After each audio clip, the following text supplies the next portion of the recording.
Entre l'entre-deux-mers et moi, c'est une longue histoire d'amour, mais aussi et surtout l'histoire d'une vie.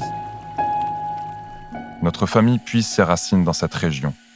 Elle y est installée au Château-Bonnet, à Grézillac, depuis plusieurs générations.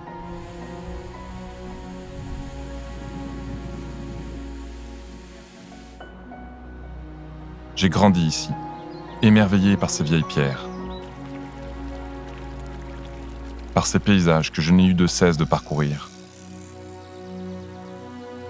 Ma curiosité et mon intérêt pour cette terre n'ont fait que grandir au fil des années. Je trouve cette terre authentique et chaleureuse, particulièrement belle, profondément attachante. Et les hommes qui y vivent le sont tout autant.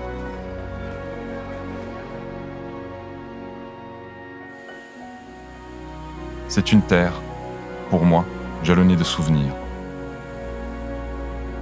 Après avoir fait le tour du monde, vu 1001 paysages, je l'observe, peut-être encore plus aujourd'hui qu'autrefois, avec les yeux de Chimène. Ces vallons interminables où se mélangent vignes, bois et taillis.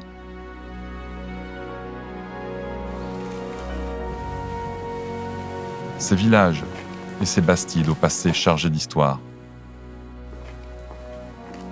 Ces églises millénaires qui, de loin en loin, pointent leurs clochers vers le ciel.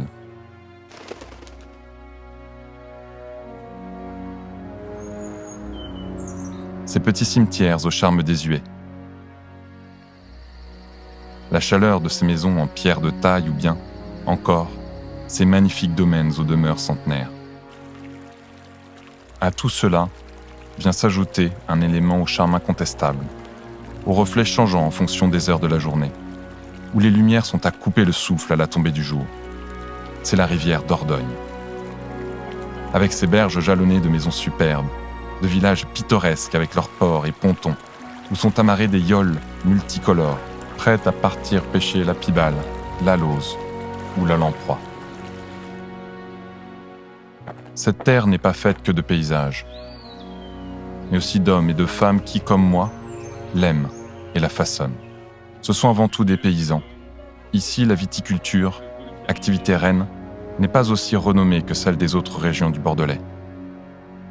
Mais elle est attachante par ces hommes qui sont, avant tout, des terriens, des amoureux de leur terre, de la nature, en quête d'une philosophie de vie plus simple, plus vraie, sans artifice.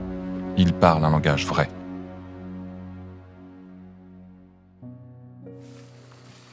L'entre-deux-mers, je pourrais en parler sans fin. C'est une source inépuisable d'inspiration.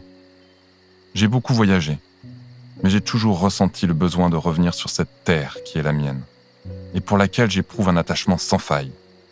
Avec ces images, je souhaiterais vous transmettre un peu de cette passion, et vous donner l'envie de venir découvrir cette terre, nichée entre deux rivières, prête à livrer ses secrets à qui sait l'écouter.